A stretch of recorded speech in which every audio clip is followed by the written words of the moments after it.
জিনের আসর থেকে বাঁচার কি পাপ কিভাবে? যেই ঘরে শয় সেই ঘরে সূরা বাকারার শেষ 2 আয়াত পড়তে হবে ঘুমানোর পূর্বে জোরে, আর ইখলাস নাস আর ফালাক পড়ে গায়ে ফোঁক দিতে হবে বেশিক্ষণ ধরে, সকালে সন্ধ্যায় 5 মিনিট 7 মিনিট ধরে।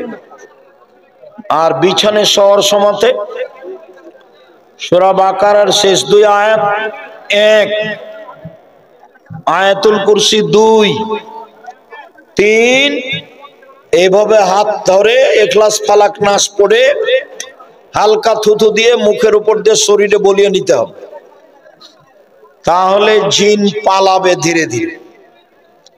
3টে বলা থাকলো, 3টে: 1 আয়াতুল কুরসি, 2 সূরা বাকারার শেষ 2 আয়াত, আর 3 ইখলাস ফালাক নাস।